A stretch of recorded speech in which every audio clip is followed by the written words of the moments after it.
numerous publications is a groundbreaking book entitled Difference Matters, Communicating Social Identity. She presents keynote speeches and conducts workshops on topics such as inclusion in the workplace, strategic planning, unconscious bias, and diversity hiring practices. She's been here now for, a day and a half, doing some workshops on behalf of the libraries, and we are getting so much valuable information in our process of working with her. Dr. Allen has received numerous recognitions, including the first annual award for outstanding achievement for commitment to diversity at CU Denver, a Women in Leadership and Management Award named in honor of Wilma J. Webb, former legislator and Denver's first African-American First Lady, the first annual Ally of the Year Award from the GLBT Alliance at CU Boulder, and, page turn, the Elizabeth Gee Award from the University of Colorado System, which honors an outstanding faculty member for efforts to advance women in academia, interdisciplinary scholar contributions, and distinguished teaching. Please join me in welcoming my dear colleague, friend, and colleague, Dr. Brenda Allen.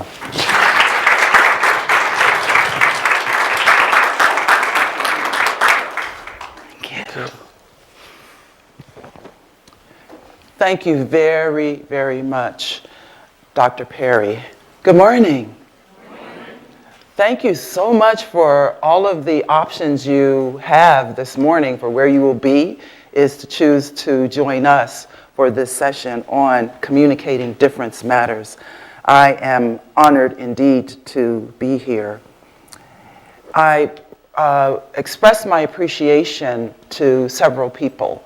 First, to the University Libraries Council on Social Justice, Diversity, and Equity, including their chair, Cheryl Neal, to Dr. Michelle Ortiz for her assistance in the logistics and so forth for my presentation here, to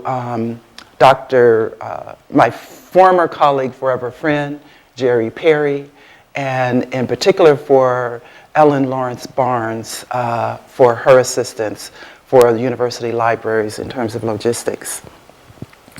I want you to think about why, of all of your options today, you did choose to come to this Diversity Matters speaker series. And I commend the school for providing this kind of opportunity of Diversity Matters. And I want you to think about why you chose to come here. And I want you to look at the title of the presentation, Communicating Difference Matters. And as you think about that title, what comes to mind and in your heart just for that title before I share more about what we will be doing during our time together. Because I would like us to create an experience this morning that all of us will reflect upon later, look back upon as really significant in terms of the phenomenal work you're already doing on this campus and specifically in health science about diversity and inclusion. Now, to do that requires that I show up and do my part well, and I think I'm ready, I know I'm ready to do that. But it also means that you are fully engaged, that you are open to learning something new or to being reminded of something you knew, but perhaps aren't actively engaging in your roles. So will you agree to join me with that kind of attitude and approach for our time this morning? Yes. Excellent, thank you very much. In December 2015, during a campus forum entitled Let's Talk About Race, one of my co-facilitators asserted, as a white person, I was raised not to see color. And, she elaborated, I used to think that being oblivious to race was a good thing. I disclosed that I was raised to be acutely aware of race, starting with being labeled at birth as colored. Throughout my childhood, I received negative messages about my race, as shown in a song that my colored friends and I used to sing for play. When you're white, you're right, and if you're brown, stick around. But if you black, ooh baby, I get back, I get back, I get back. Now this was a childhood game in which we were indoctrinating ourselves, what I later learned to know is called internalized oppression. So in that moment, as my colleague and I are sharing with the audience, we also invited them to reflect on what have been their implicit and explicit messages about themselves when it comes to identities. And we were foregrounding race. And I invite you to think about that as well. And for you to also understand, for every one of us here, there are different stories, some of which may overlap. Some of you who may also be members of what we're now calling people of color. You may have some similar experiences with colorism, or you may not. Some of you as white persons may have experiences of not really thinking much about race and being taught to be colorblind. Or you may have in-depth understanding of racial dynamics. So this story helps to set the stage for what we're going to be talking about today. Now, I have to also add that later in my childhood, I was very pleased during the civil rights movement when soul brother number one, anyone know who that is? Who said that? Okay, you get a book. No, really, you get a copy of my book, Difference Matters. James Brown, soul brother number one, said, say it loud, I'm black and I'm proud. Now this was significant because in addition to the song I just shared with you, when we were little, one of the worst things you could do when you call someone a name is to qualify it with black. So if you're going to say you jerk, if you say you black jerk, right? So we were, again, indoctrinating ourselves in ways that when James Brown said, say it loud, I'm black and I'm proud, it was a moment. It was a type of anthem similar to language. And again, we're getting already into the notion of communicating difference matters. How do we communicate about difference? How do we communicate across differences? That for LGBTQ members of that community and their allies, queer is a word that has been taken back, right, to be used in affirmative ways. However, everyone doesn't necessarily understand that, and you have differences within groups about how they even view that language. So I'm kind of getting ahead of myself, but talking about the notion of communicating difference matters is part of what we were doing in that forum on race. And as I said, it sets the stage for what we're going to talk about today. I hope that by the end of our time together, we all have a deepened understanding of the intentional double meaning of that title, communicating difference matters, that how we communicate, with whom we communicate is something significant, it matters, and there are many significant issues or matters to think about when it comes to difference. And what I share with you today is particularly centered around your commitment to diversity and inclusion in the recruitment, education, and training of the nation's future healthcare educators, practitioners, researchers, and leaders.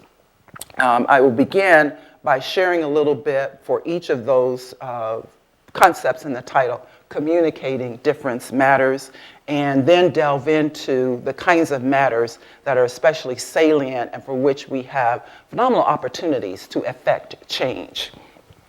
Let's begin with communicating. So that word, I intentionally chose the gerund form to talk about it as something that's ongoing, communicating. And I really refer to it with a very straightforward definition of ways that we as human beings share meaning with one another.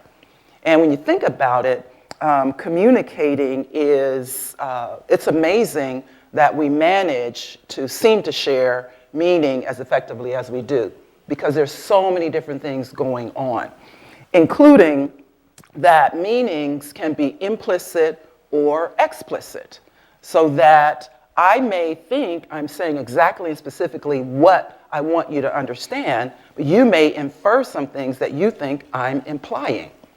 And as we think about that notion of implicit, explicit, there's some fascinating dynamics related to thinking about social identities and ways we engage with one another and ways that we think we're detecting cues or we think someone's viewing us because of cues about our various embodiments. So communication is implicit and explicit. Communication is, as I said, ongoing.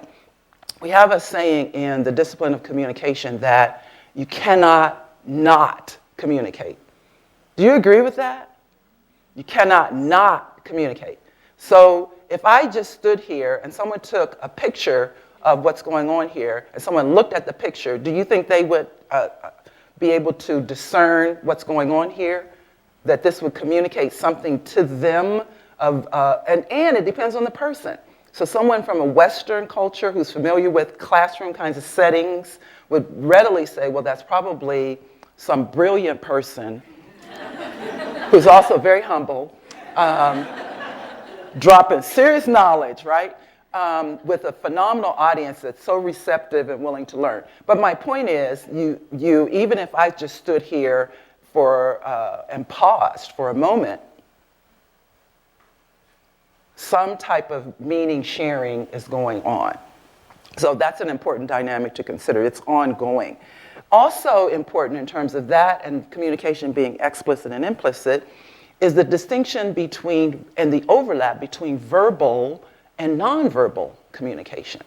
With verbal referring to the actual language or words that we use, and nonverbal meaning any other ways that we convey meaning. What are some forms of nonverbal communication? Anyone? Nonverbal communication. Paralanguage. The way you say what you say. So for example, and that includes volume, tone, speed, accent. So if I said, that's very important because when your messages that's verbal versus nonverbal, which message will you believe? The verbal or the nonverbal? So for example, if I said, I'm so happy to see you. So not only was it the voice and the tone, but the body, right, etc.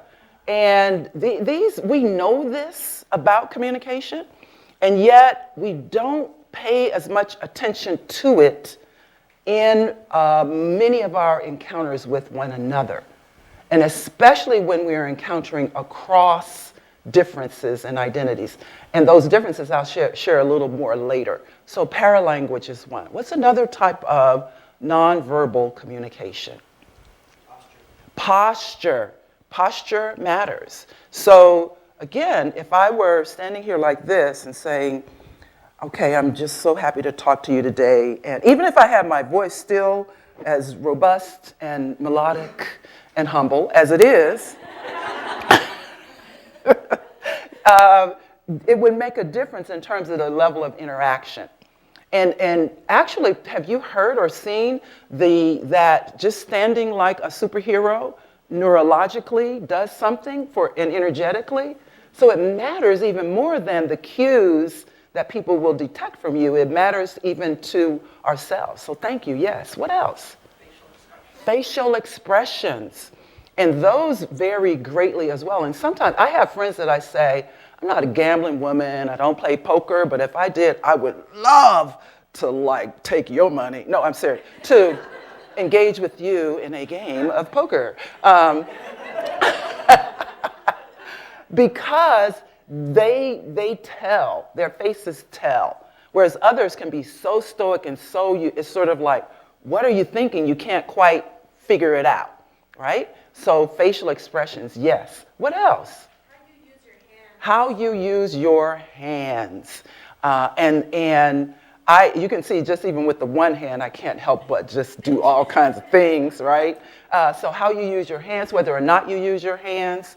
And there are many other ways that we engage in nonverbal communication. The distance as we stand with one another. The nonverbals associated with, we go beyond our bodies to ways that we set up rooms, where we actually sit, etc., that can have important implications for whether or not and how we share meaning. So formal and informal is another way to think about how we communicate. With formal being having a sense of what are the expectations, the policies and procedures, and even the norms about how one ought to communicate in a particular setting. And as I'm sharing these with you, I want you to anticipate how they matter to the various social identity categories. One example for me is I heard about an airline. There's a position available at an airline company, and the person reported that a young African-American male showed up in evening, not quite a tuxedo, but something that looked very dressy, not dressy that you would expect. And so their sense of it was, wow, look at what he's wearing. Not seeming to have some empathy and some understanding that for this person, a recognition he needed to step it up and to then dress in that way. So that's just, to me, a small example, but an important one in terms of recognizing their cultural differences, in terms of recognizing that we know about what we believe is right or wrong in terms of communicating and what formal communication entails. And yet, I hope that as we engage with other people, we also bring an awareness that they may not know, or they may come from a context where that's very different. And I certainly have observed and lived that in working on different college campuses. So as I think you heard, I was at Howard University, where very much there's a kind of dress code. There was, because that was a long time ago and things change across time. But there was very much an expectation of what I would call highly professional dress among faculty and staff. Whereas once I got to CU Boulder, all bets were off, right? And my colleagues there would say to me, wow, you really look great today, or whatever. And I'm thinking, really this? Because this is just like, minor in terms, I didn't even put much effort into this. You should see me when I really try to rock it. To the extent that one time when I was on the I ran on campus at Howard, and I actually had on some casual clothing. And one of my colleagues saw me and said, oh, I thought you were a student, right? So this ways that we kind of discipline one another in terms of the expectations about how we actually perform our identities. So we costume ourselves and so forth. So formal and informal have different meanings. Then there is mediated, ways that we mediate communication include from the time that I have a thought that I want to express or meaning I want to share, and you and we, from the time that sort of bubbles up to how it actually is articulated or expressed, something comes between that. Whether it's something as simple as from here, out, and so it comes out into this space with lots of noise, literal, physical noise, as well as the noise of anything else you're attending to. Like this is that. That's not me, okay? Just want you to see. No, I'm just kidding. No vanity here. But other things may somehow be distracting you consciously or not, as I'm sharing with you. So that's one way of being mediated. Other forms of mediated communication are things like electronic mail. Whether you print something out or not, and when you print it, what format is it in, right? Looking at media such as television, radio, podcasts. So there's so many ways that we mediate sharing meaning that are also important as we think about communicating difference matters. The final point to really hone in on, and there are more, but just for our purposes, I want to just set the stage for what we will mean as we talk about communicating, is that power dynamics inhere all of our ways that we communicate. And by that I mean we are aware to a certain extent of whatever we're doing, that I define political as just meaning and power as ways that people strive to influence one another and for the interest of particular groups, whether it's just self-interest or interested in someone or something that matters to you, with power being ways that we influence one another. And my definition of power, I rely on Michel Foucault's notion, which is power as reciprocal, very different than models which talk about power over. Not saying that those don't exist, because they do. However, what I invite us to consider as we think about communicating difference is to recognize the reciprocal nature of power and how we communicate that. An example that I really think is pretty telling is when I was a faculty member, I did not need to wear a watch as I taught class to know when it was time to wrap it up, right? And so what kind of cues did you think I relied on instead of the clock or watch? Oh, you know, students thinking they could get up and leave, and of course I would put them in check. Where do you think you're going? It ain't over till I say it's over. No, I didn't. That wasn't my style. But you understand what I'm saying, that we can rely on cues. And so one would say, in that situation, the faculty member has the power over the students, and yet there's that reciprocity of their behaviors influencing mine. And even as I'm talking with you, I'm seeing what appears to be receptivity, nods, that kind of suggested me to go on. So there are different ways in relationships that they are reciprocal.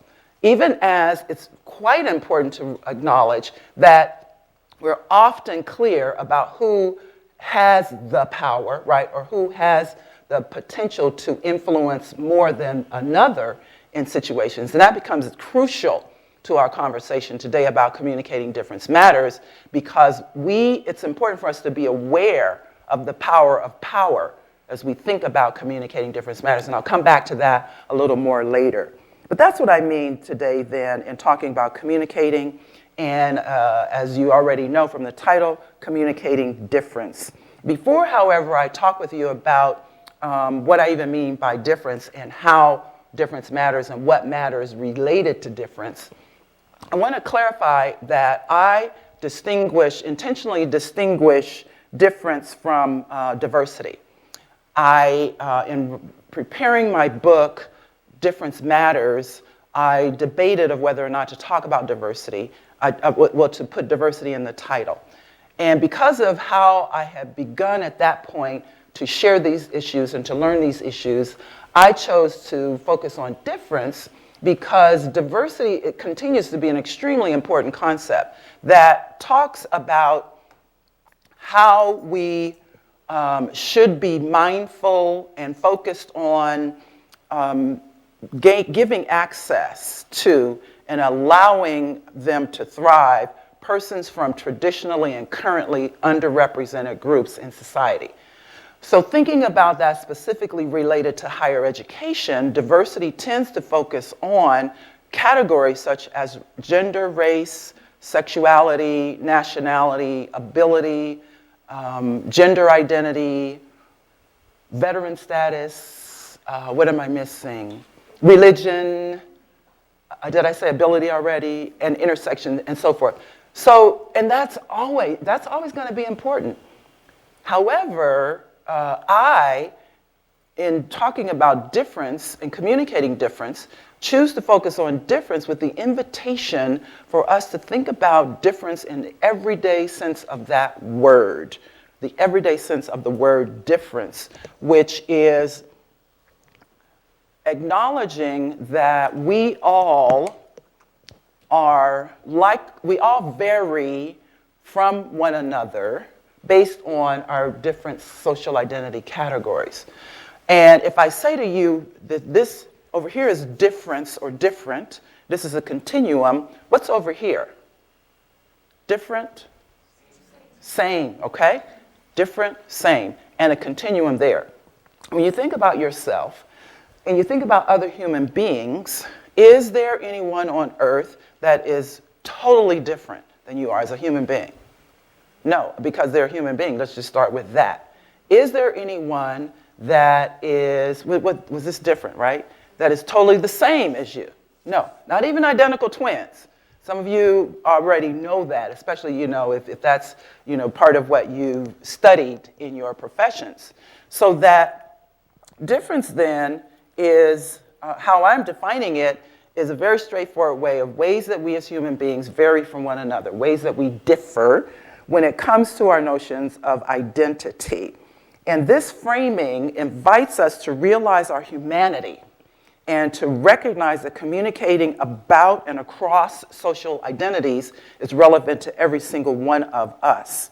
So this definition, however, is important to note for those of you who may be familiar with scholarship on difference that actually talks about difference from the dominant. And I still struggle sometimes in working with people who, when they're using my book and concepts, they seem to be referring more to, when we say different, we mean different from the dominant. But just to clarify, I'm saying just how we vary in everyday sense of the word. And I use this as an inclusive term to invite us to reflect on how difference matters to us. For example, most humans, certainly in Western society, categorize themselves in terms of gender. Please raise your hand if you can. If I ask your gender, that you would readily have an answer. I'm not asking you to answer to, but if I ask your gender, would you readily have an answer? Probably wouldn't even think too much about it. So, how do you know that's your gender? No, it's a serious question. How do you know that? How do you know that's your gender? Is an important question because it begins to get at how I define social identity. And also to understand that we're all gendered. So that sometimes, and it's important that those sometimes occur, if I said to you, we're going to talk about gender and diversity, you would assume, rightfully so, that we're going to primarily focus on women or members of non-dominant gender categories. What I mean when I say let's talk about gender, I'm saying let's all of us think about how we've been socialized to do what Judith Butler talks about, to do gender. Gender isn't something we have, it's something that we do. Are you familiar with that, then you may understand it already, but if you're not familiar, does that make sense to you? Gender isn't something we have, it's something we do. So if you looked at me, you would probably pick up cues to think you knew what my gender is. And I took effort to help you know that. And I've been socialized to do that. And all of us have to varying degrees, even when we may want to perform gender counter to, right, what one may assume or what society has tried to impose upon us. And this happens, by the way, this notion of how we are socialized and taught to perform our roles. Research, you may know, shows that when someone is pregnant, and if the sonogram is performed and the baby's sex is determined, that the persons who will parent that child begin to engage with that baby about their gender even before they're born, and to prepare for their performance, right? How do we prepare for the gender performance? We set the stage, right? When we are fortunate enough to have the funds to set up rooms and toys and gifts and so forth. So this is, again, I imagine some of you are familiar with these concepts, but I continue to find them so fascinating that we've made all this stuff up and we act as if it's normal and natural and universal. And by the way, I think we need to organize ourselves some kind of ways. The challenge is that this also gets back to power dynamics, and that not in those performances, we also impose, right, kinds of sanctions and disciplines and a sense of whether you're valuable or not, and so forth. So we then are, when we think about difference, we're talking today about ways we vary from one another. And for me, in terms of my gender and thinking about power dynamics, for all of the social identity categories that are typically part of diversity frameworks, there will be a hierarchy of the labels under that in terms of how society says who's more or less valuable, who's more or less intelligent, who's more or less capable. That's the dominant belief system. I trust that those of us in this room, that's not part of our value system, but it's also important to know that we cannot avoid the fact that we've been indoctrinated and steeped in those value systems, in those belief systems. So we also will have had similar experiences. So we've been taught to perform. We will have had similar experiences in terms of other identity categories that then will place us in dominant or non-dominant. So for me, for example, as being black female, right, those are two non-dominant categories where I'm likely, where I'm both likely as well as I'm likely to infer experiences where people seem to be viewing me in a more negative or negative stereotypical way. Whether or not that's actually occurring, because communication, as you recall, and sharing meaning is also highly perceptual. And we interpret and make the meaning based on the cues that we receive and based on how we've been taught to interpret those cues. And however, it's important in terms of thinking about how complex these issues are, is that our social identity composites usually encompass both dominant and non-dominant. So for me, for example, in terms of my sexuality, I'm straight, therefore that's a dominant. In terms of my social class when I was younger, very much working class, but now I am very solid middle class, so that's dominant. In terms of nationality, I'm a US citizen, which has become much more salient to me than ever before because of the current, not only because of the current climate in our country and the world, but also because when I came into the role of Chief Diversity Officer and I became familiar, much more familiar with challenges that people face around their status of being documented or not. I also have privilege in terms of ability. I'm relatively able-bodied, relatively mentally capable, and my age is kind of wishy-washy. In some settings, this silver hair and being a professor, can kind of connote for people wisdom, being an elder, et cetera. In others, I've begun to have more experiences where people kind of talk to me like, can I help you, right? That they're inferring from the cues. One of my kind of funniest examples is that in my neighborhood, we have something that's called the Center for Active Adults. So I said, well, where's the one for inactive adults? Just kidding. But it's a euphemism for senior citizen center. So first of all, it's like, why not call it something, Center for Active Adults? It's almost like insulting. But anyway, that's a whole different story about language. But I decided that I was going to try one of their classes. So I go to the class, had on my little outfit, right? And the instructor comes over to me and she says, now, this is, we're going to do just some aerobics, and I want you to just take your time, just, whatever you need to. And I'm like, are you looking at me? Do I look like? I'm sorry, vanity, there we go again, humility. But it was just, I think she was relying only on this, right? And so it's just fascinating that, again, communicating difference across and about difference just occurs in so many fascinating ways that, I can kind of laugh at that, but imagine how, in situations that are much more powerful and important, where someone who means well, I'm confident that she was really trying to help me, to welcome me. And so then when she started the little routine, it was like, really, that's it? Because I was ready to let's do this, But taking nothing away from those persons in the class for whom that really was a good workout, right? But I never went back. Don't plan to ever go back. But, I maybe should give them another chance.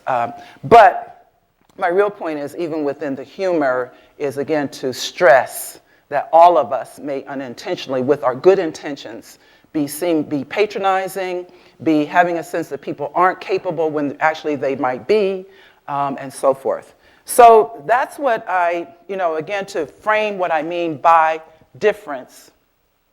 And even more specifically, I'm referring to difference as social identity. And with the idea of social identity being one's sense of oneself as being a member of a particular group. Pretty straightforward. And that includes that it is group-oriented, and the idea of membership, as I said earlier, it's meaningful, identifiable, learned, and assigned. So going back to gender, right? It's group-oriented. I'm a member of a particular gender category. It's more or less meaningful to me to the extent that it guides choices that I make, from how I dress to any number of kinds of activities in which I might engage. And by the way, this doesn't mean that everybody of that same category makes the same choices. It's much more about we are disciplined, we allow ourselves to do whatever we do based on how we've been taught to embody these different identity categories. The labels are there, so we've decided to organize these different groups to which one belongs based on labels. Those labels change across time. So going back to when I was born, on my birth certificate where it says race, there's a capital N, which stands for Nubian Queen. Bow down. Oh, so that's funny. Stands for Negro. And as I said, we actually called ourselves colored. Then there came a time when I and others in my community called ourselves black, then African American or Afro American, right? And so there are different choices across time. There's similar kinds of things that occur for other racial and ethnic categories, to the extent that people have different preferences. There's no right or wrong. So sometimes people say to me, well, how should I refer to Carmen? And I say, first of all, why would you need to refer to Carmen based on her race and ethnicity?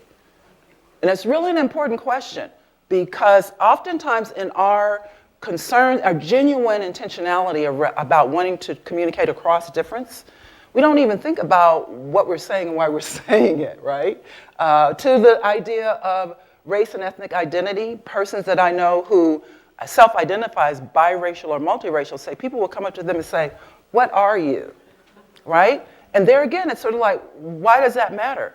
Once I tell you that, what will you do with that information?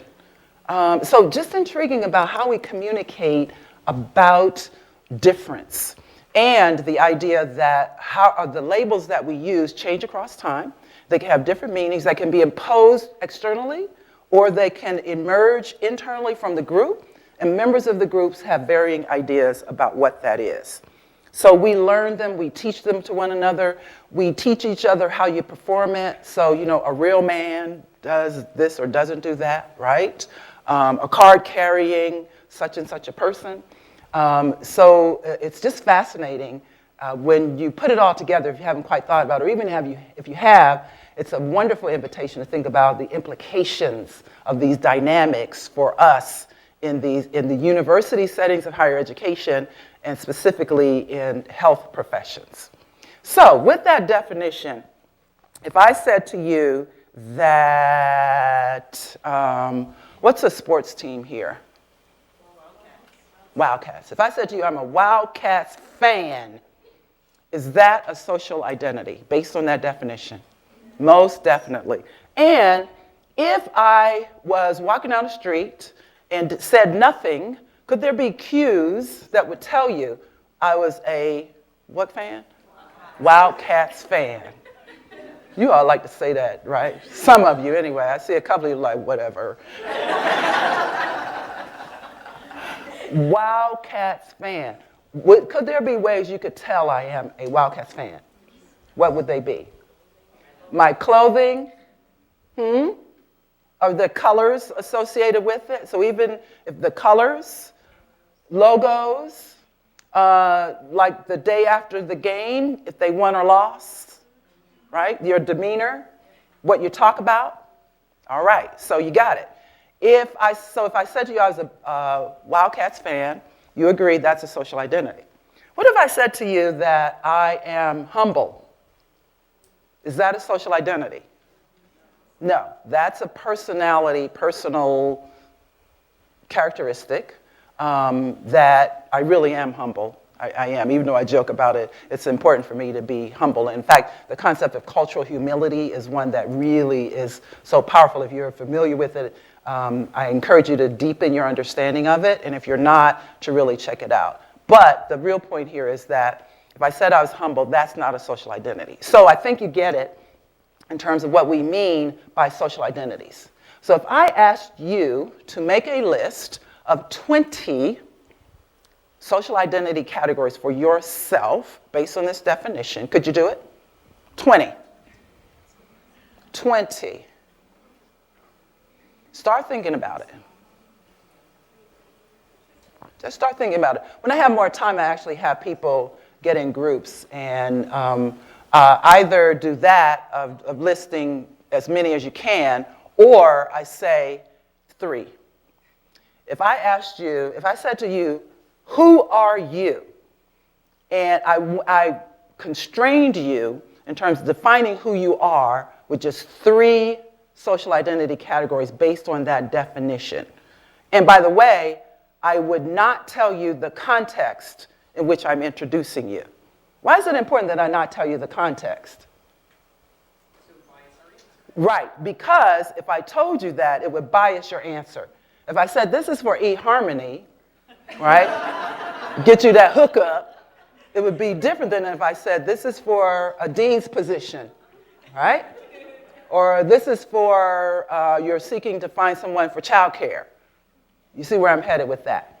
So, and again, that even shows how our difference matters to how we communicate and the choices we make. And often we make them relatively unconsciously, right? Often without a lot of reflection. But my point is, if I ask you to list those 3, this can be a very productive and engaging exercise because people will talk about how hard it was to choose just 3. And then I will ask, and how would I know that about you if I encountered you? And then it gets to the point of there's some things that are obvious, visible, we think they're obvious or apparent in terms of identity categories. There are others that we can choose whether or not to disclose them about ourselves. And that means we also can choose whether or not we even think about what else is there about this phenomenal human being here that I don't know, because I'm probably relying on 2 or 3 cues to kind of get my sense of who that person is. So I can list 20 for myself, and I'll just go through them just to give the example of this.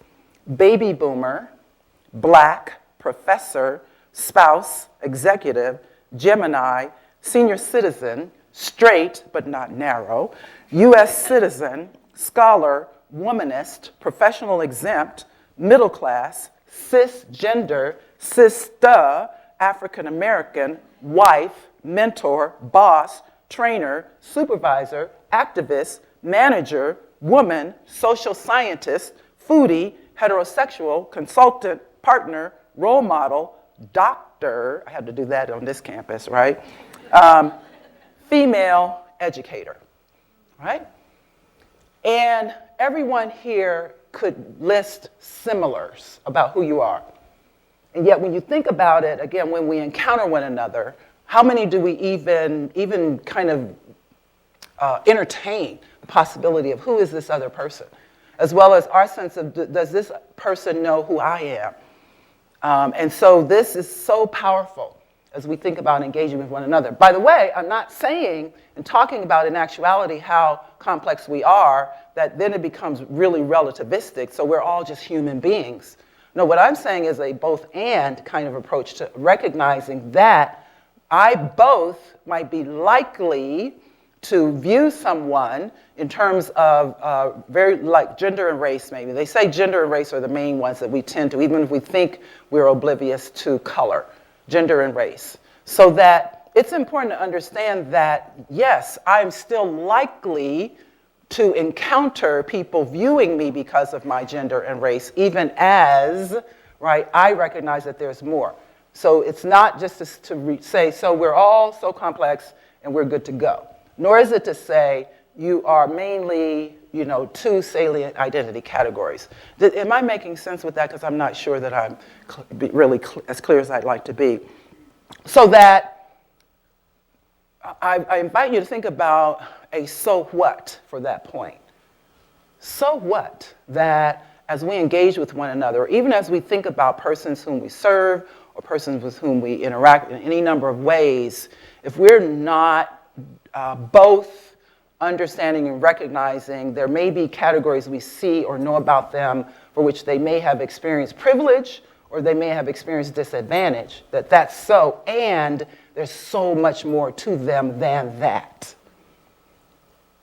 So with that, as I return to my opening story, after my colleague and I briefly shared how we were socialized about race, we asked participants to reflect on race across their lives. We wanted them to understand that similar to us, they've had varying experiences with race, with varying degrees of awareness of race in their daily lives.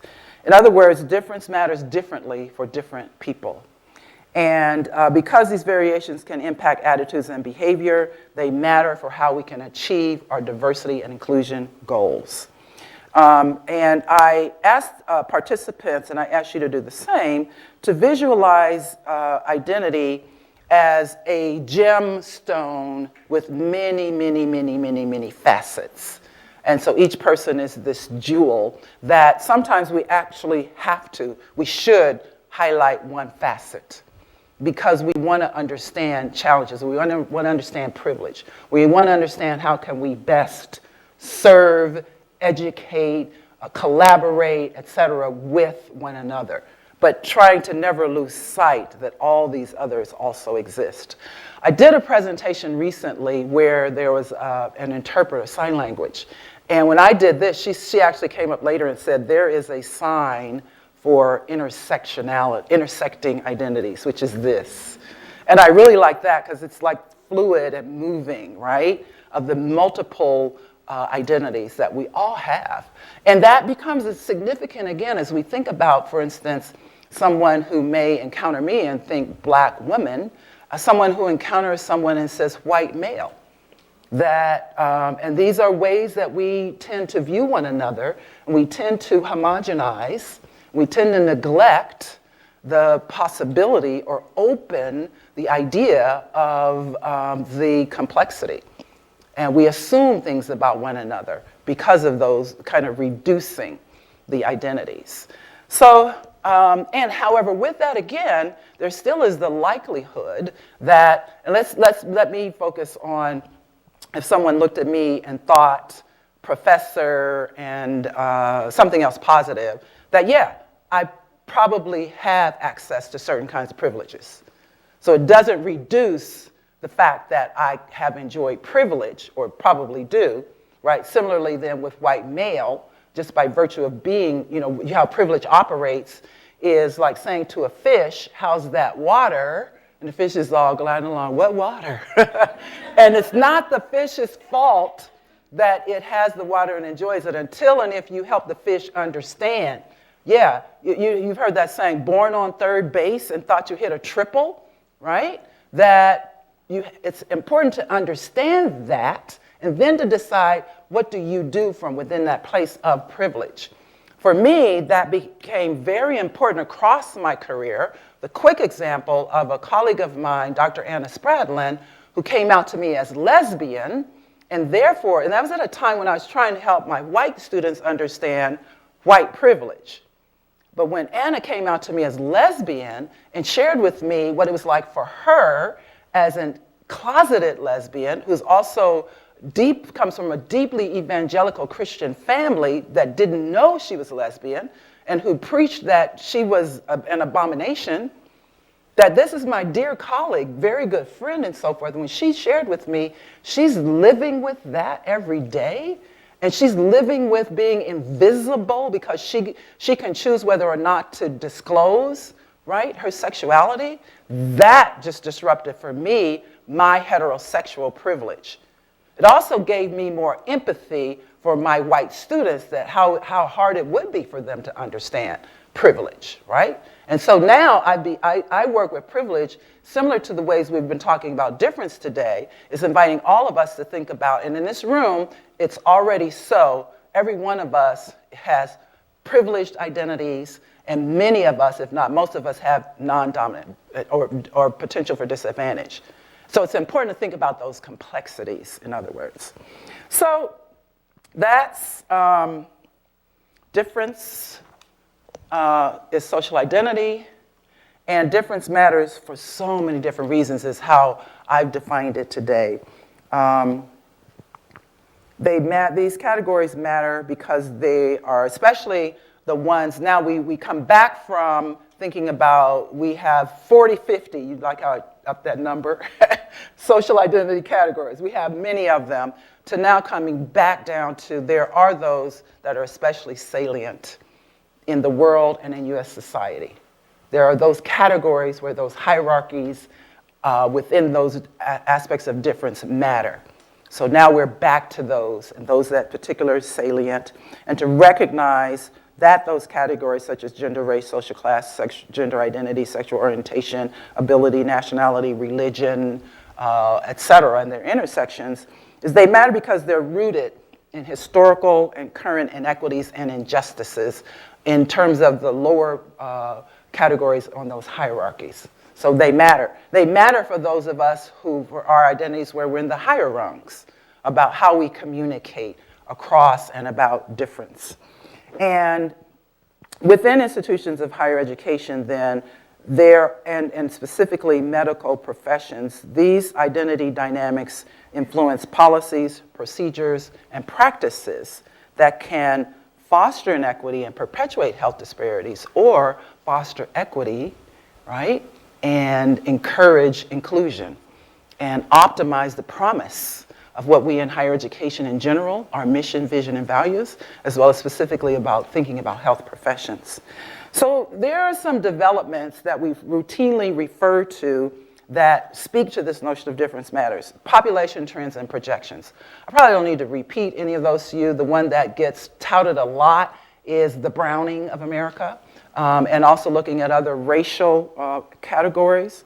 But there also are, and the fact that by 2050, there's going to be, in fact, already babies, right? There are more babies who are used to be underrepresented, so now it's the new majority, already with the babies, and as we project forward, we're going to see that in terms of race. But other changes include, depending on your context, thinking about students and colleagues, faculty and staff, international, persons with disabilities, veterans, persons who are the first in their family to seek a degree, and some of these also overlap with one another. Certainly LGBTQ identities matter. A challenge is that whether or not and how we collect demographic data to actually know numbers for some of these, but the reality is that we will become, and we are becoming more and more diverse in these particular categories for difference to think about difference matters. And this then means that specifically thinking about the health professions, there's going to be an increase in both patients and prospective providers and faculty from these groups. So we have to be thoughtful and mindful and heartfelt about what are we doing to facilitate those persons becoming members of the academy, members of the professions, as well as the prospective patients, clients, and so forth. And recognize that we have to mitigate persistent disparities in healthcare access, delivery, and outcomes that beleaguer people simply by virtue of what they've been born into with certain social identity categories, simply by what they've been born into. And we have to understand as well that there's no guarantee that the numbers I talked about, right, just thinking about babies of color, that there's no guarantee by the time they reach college, traditional college age, by the time they reach the age they might venture into healthcare professions, that they'll even, first of all, live that long.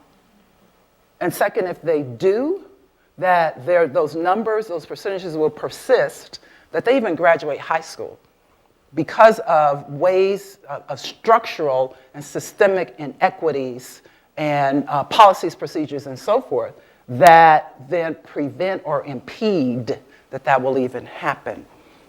So there's also things like inequities then in education, healthcare, housing, employment, plus, as reported on your website, health disparities such as, quote, for the first time in human history, more people are dying from non-communicable diseases such as diabetes, heart disease, and stroke, cancer, pulmonary diseases than from all infectious diseases combined.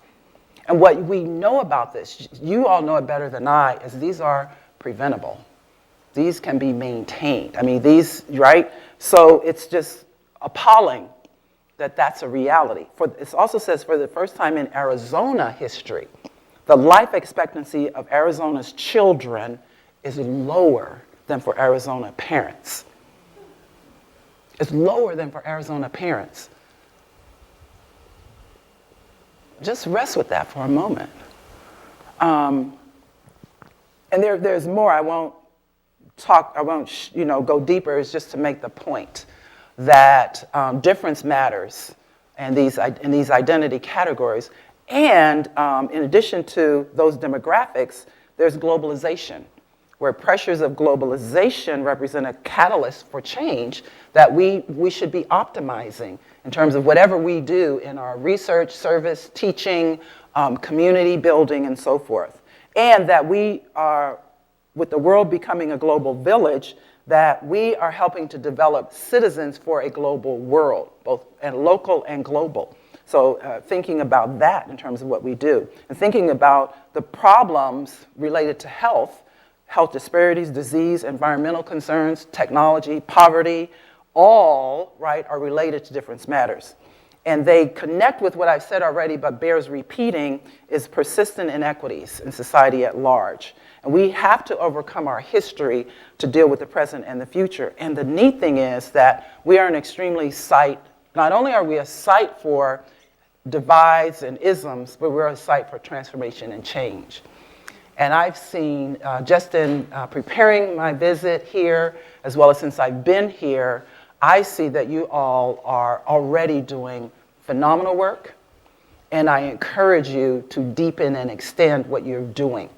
And to do that, I want to share with you a final reason in terms of why difference matters is because of the potential for positive change, because of the potential for, as we think about population demographics, as we think about prospective clients, patients, faculty members, providers, et cetera, that there's lots that we can do. You already are doing many things, and I would encourage you to think about other things that you might do. And recognize that there's lots of research that refers to ways that we are socializing prospective providers to, and it's not only just prospective providers, this is a characteristic in higher education in general, is our expectations around who is responsible for anything related to diversity. So the research shows that those in health professions more likely to care about health disparities and health equities are members of underrepresented groups. And so I think that's positive, and we should optimize that. We also should be looking at how, if at all, are we discouraging members of dominant groups from going into those fields? Because I think we are, whether we're aware of it or not. As well as how are we encouraging members of non-dominant groups. Let me slow down. How are we encouraging members of non-dominant groups to see themselves in roles that are not the ones that typically both they feel an obligation, or somehow people are telling them it is an obligation for you to take care of people like you? So inclusion says, how, if at all, are our practices encouraging, allowing, and empowering everyone to be responsible for diversity and inclusion, as well as to see themselves in any number of professions? Since I've begun to work at the health sciences, at our Anschutz Medical Campus, I've been really struck by dynamics such as when I do grand rounds or I do a lot of implicit bias workshops, I do research on the particular area. And so my work in surgery revealed interesting patterns in terms of the areas of surgery, and then in terms of gender and race, who goes into which ones. And this, of course, you probably know this is the same across any category. So I also just did some work with radiology, similar kind of thing, in terms of women tending to go more into, for instance, breast imaging or family kinds of things. So while that's important and we want to optimize it, I think we also really have to be much more mindful and heartfelt about including and inviting anyone to see themselves in any of the professions. So the challenges then that we should think about include, First of all, plain old bigotry, prejudice, discrimination. People's very clear, I don't want these kind of people to do blah, blah, blah, or I don't want to serve these kinds of people. But we're not talking about that, even as that's important. We're talking about other ways that we unintentionally are perpetuating the likelihood for discrimination, the likelihood for people to choose to go into or not go into certain professions, the likelihood for people to even persist across education, period, to even get to us in the first place in undergraduate school, right? So that's what we're talking about. And those challenges in society at large are denial that difference matters, and people holding up, well, there's this person in this particular role, or we now have, I don't know what, in terms of, we used to say, well, we have a black president, right? So that says we've transcended racial dynamics. Or we have a person in this kind of role, or we have more women now in our program. We have more women in higher education. But then when you start looking at, and women graduating, undergraduates, but then when you start looking at your data, looking at organizational charts and who's in what roles, we're not making much progress at all. And typically there's a focus on gender and race, primarily because those are the ones we gather data on. And those are the ones, of course, that there's been activism around, and progress. I don't want to deny that fact. That we tend to focus on difference of thinking about the other rather than all of us, tend to frame diversity as a separate issue. That's over there. That's for those people to take care of. And in higher education, we tend to polarize diversity and quality. So people are concerned, if you start being diverse, what's going to happen to our curriculum? What's going to happen to the quality? As opposed to what I'm so pleased to see that you all, under the leadership of Dr. Trevino, are using the inclusive excellence model. And perhaps you know this already, but that's really a viable means that addresses a lot of things we're talking about, that approaches diversity and inclusion in systemic ways. We tend to pursue diversity by the numbers and take what I call an acquisitional approach. Let's get some of them in here, right? Let's get some. I liken it to courtship, right? Flowers and dinner and long walks on the beach or whatever, and then when, you're hired, quote unquote, it's sort of like, okay, we're good to go. Of seeming to want someone simply because you can check off the list rather than genuinely welcoming what they have to offer. I did a session with some leaders at a Hispanic serving institution who really, really, really wanted more Hispanic faculty. So I led them through an exercise in which I asked them to think about really why. And this becomes important for all of us to think about really why are we trying to get diversity in faculty? And they have many reasons, role models for our students, help us, to understand issues, their research, et cetera. So I said, okay, and most of those kinds of things I said, is that in everybody's job description? No. And by the way, typically what happens is it's not only not in the job description, but those of us who do that kind of labor, it doesn't count for much except thanks a lot, or I'm glad you're working with those students. And it also says, so then I asked them, and so what if you never succeeded? If all these things matter to you, what if you never succeeded? And they didn't know how to respond to that. And this is not unusual. It's not an indictment against these persons. This is me trying to clarify you about how and why we communicate about and across difference. We're misguided.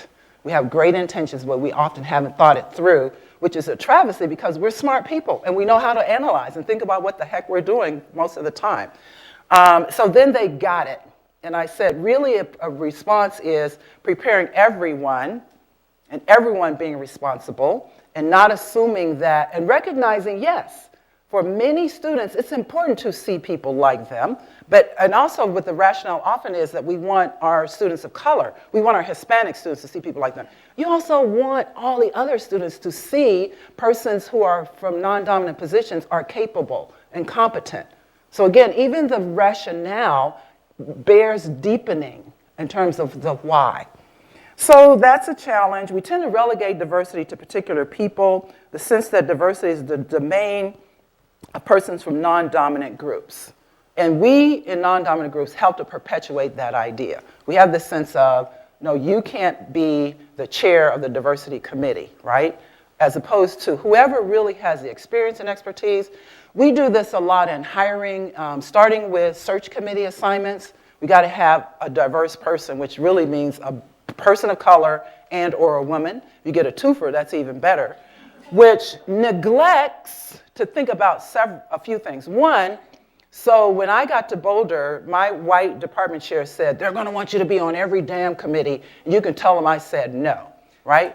And what I was thinking is, you don't understand. It's part of why I came here. I can help. You know, I care about my people. I care about, right? So I'm coming with that mindset and heart set. He's saying, and I'm so grateful. He was before his time, because many persons in those roles still don't get it, right? And I didn't listen to him at first. And I'm on all these committees and doing all this work. And I remember so clearly getting an award from the Black Student Alliance. I had my little plaque of Africa with the little engraving on it. I was so excited. And there were just 3 of us Black women in the tenure track faculty at that time. One of them came up to me and she said, that's not going to mean anything when it comes time for tenure. That's not going to mean anything. And I said, okay, right? I didn't understand these kinds of dynamics. And again, I came having been socialized. Patricia Collins talks about an ethic of caring. I came thinking that it was my responsibility as a woman, as a Black woman from a particular generation and era, to care and help. I came not having had a really, really robust education. This is not saying anything against Howard University. It's saying the conditions of my education were, I was a lecturer in a different college than the School of Communications. I had got my master's degree from that school, and I was working as a lecturer teaching a core course in computer science. And because I could take 2 courses per semester for free, I earned my PhD across 7 years. So I didn't have a cohort, and people, I believe, assumed that I was capable and fine because I was also even though I was an adjunct, I was a member of the professoriate. So I now know I was so clueless when I took that tenure track position. So my point is that I was doing all these other things and not recognizing, and very few other people understood those dynamics to the extent that it speaks to this idea of who's expected to represent for whom.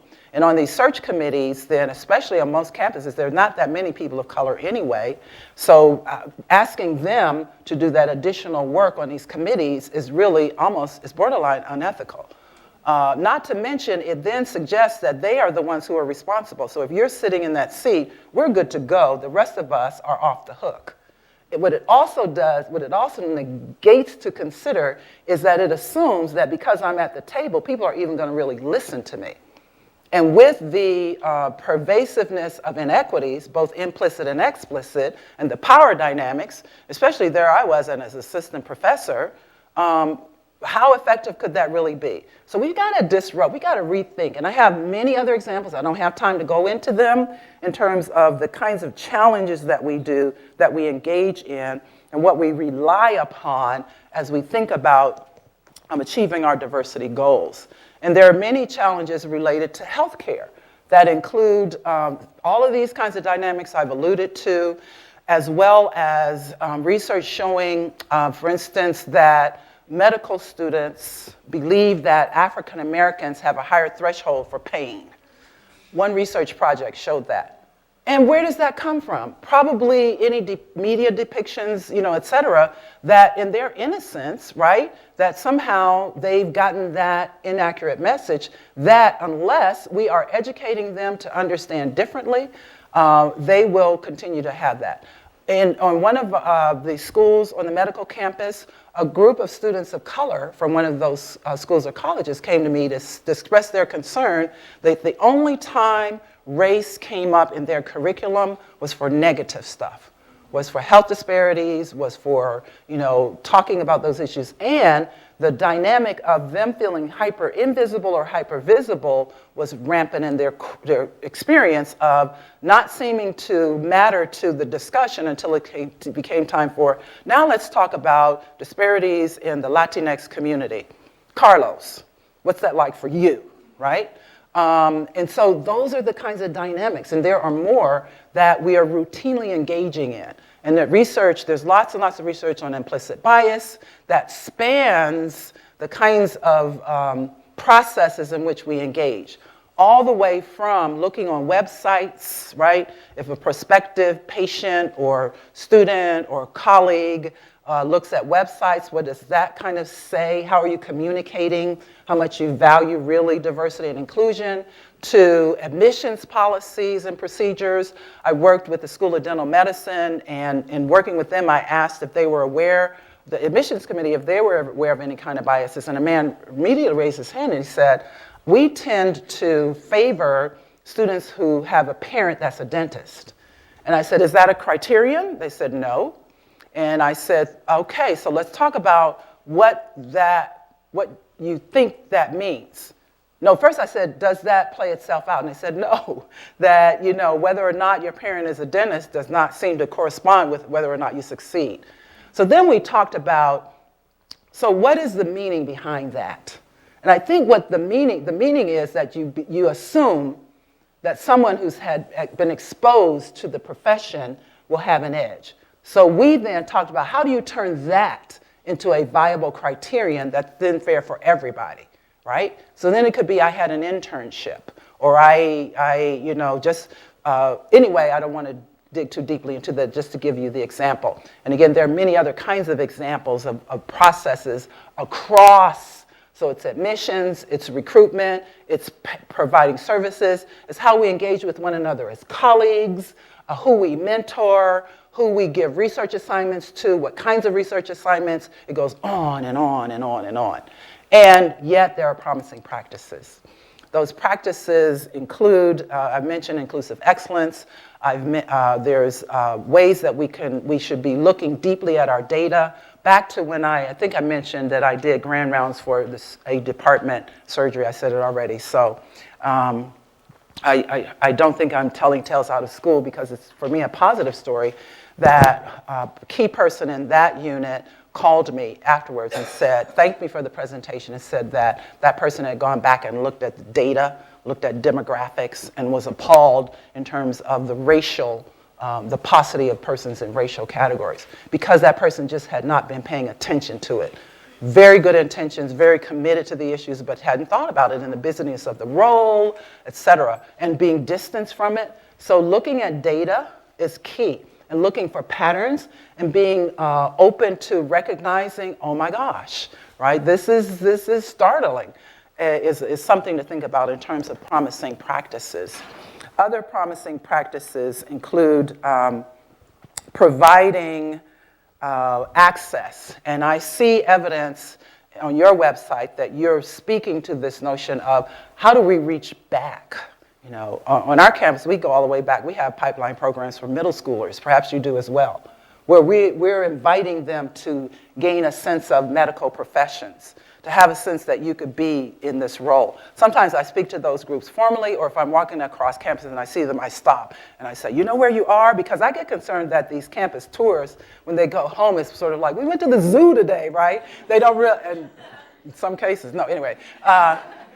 As opposed to recognizing this is a college campus, you could become a dentist, you could be a pharmacist, you could be, you're right, but anyway, reaching back and reaching all the way across career paths. And I see that you have programs like that, and I commend you for it, because back to those challenges, for every one of them, I could name practices, and that's the very good news. That's the very good news, my dear colleagues, that I say all of the challenges I mentioned, there already are promising practices. And I don't have time to share all of them with you. Some of you know them already. I encourage you, for something that you become even more intentional around, is first of all finding out what's going on for you. I'm so grateful that you're in your role to help identify, because when I got into my role as Chief Diversity Officer, I knew already some of those islands of innovation. I knew already some colleagues who were doing certain things, and now I'm in a position where I can really coordinate those, where I can strive for more consistency across the 13 schools and colleges and so forth. So you, back to the point that you all are so poised and ready, you have so many things in place already.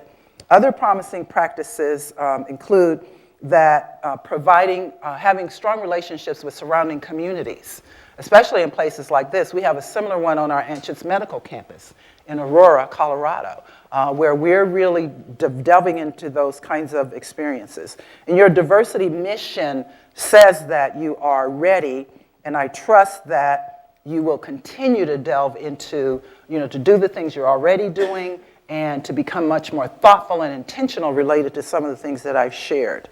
And strategic approaches then to consider include expecting everyone to be responsible and accountable for accomplishing the mission, not just certain people. But in addition to expecting them to be responsible, providing them the resources to do it well, including professional development, including incentivizing. It also includes deeply valuing research about diversity and inclusion. I trust it is slightly different or that's changing in the medical professions, but certainly oftentimes in social sciences and some of those other arenas, because oftentimes we have to publish in alternative venues than our mainstream. That's changing in my discipline of communication, but still there have been implications in terms of whether or not people receive tenure, whether or not they receive rewards, that it's important for institutions to deeply value people who do research and teaching, and to provide policies and procedures and systems that, again, not only hold people accountable, for instance, something on their evaluations, et cetera, but also incentivize them. Also, it's important in terms of everyone being responsible. One of the things I'm striving to make policy on our campuses is that everyone who gets hired is asked a diversity question.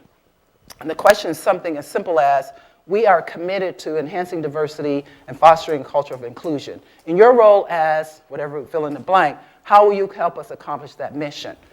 And this requires that the persons who are doing the hiring and the persons on the search committee have had to have a conversation beforehand about how is diversity really significant in this role. They will have created a rubric so that they can genuinely assess the applicant. And this also helps to foster a culture where you have thought about it. And then when you're hiring, and your job description should be very clear, it should move beyond saying diversity, yeah, right? Most job descriptions say, at the institution, we value diversity. It's almost like that thing at the end of a commercial.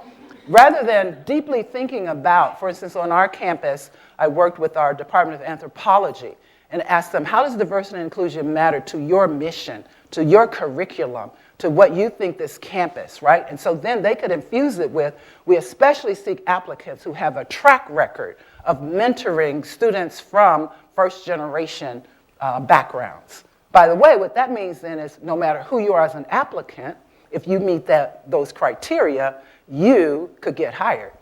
And it also means, because of how we're tending to socialize one another, that you're more likely for those candidates to actually also be members of underrepresented groups. But it also means you're being equitable and fair, so that person could be what a white male I worked with recently said, I'm the poster child of privilege because I'm white, I'm straight, I'm Christian, et cetera, et cetera. And I said, yes, and because he was in an intensive seminar we were doing around my book, Difference Matters, I said, you would be a phenomenal colleague to help us advance our diversity mission. So I have many recommendations. I think I want to close with those that speaking to those promising practices, and that also really come down to you thinking about yourself as an individual and what you can do. So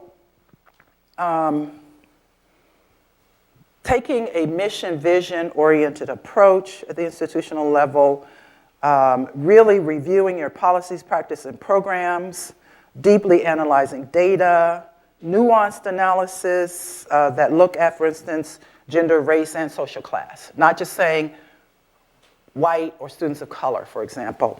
You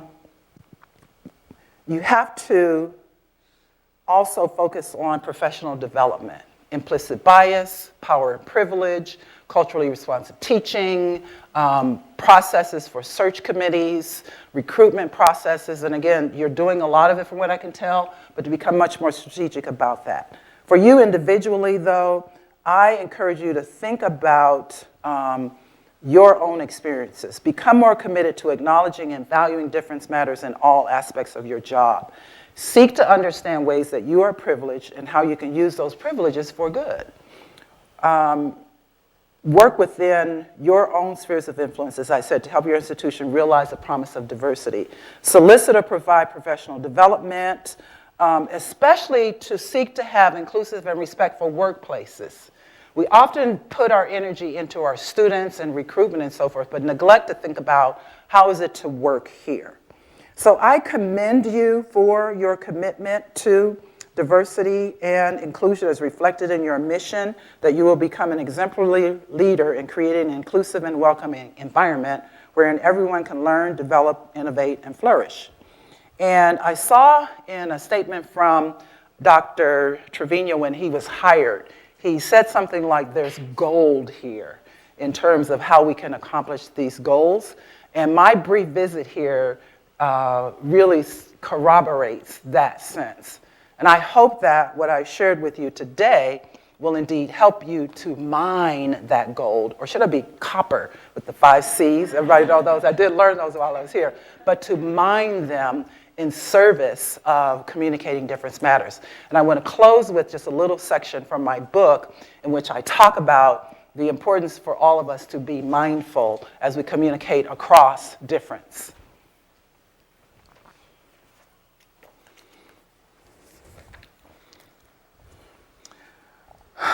One way to apply what you have learned about difference matters is to be mindful of your thoughts, feelings, and behaviors related to social identity.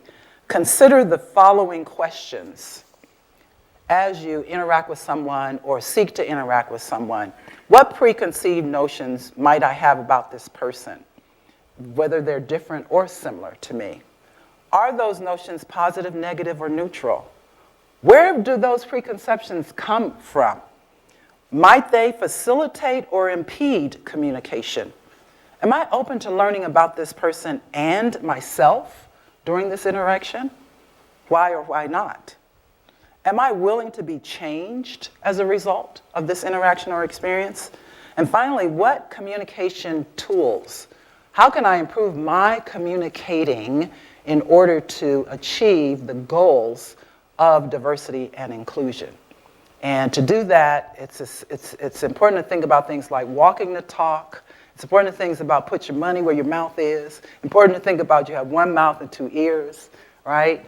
As you engage and communicate across difference. Thank you.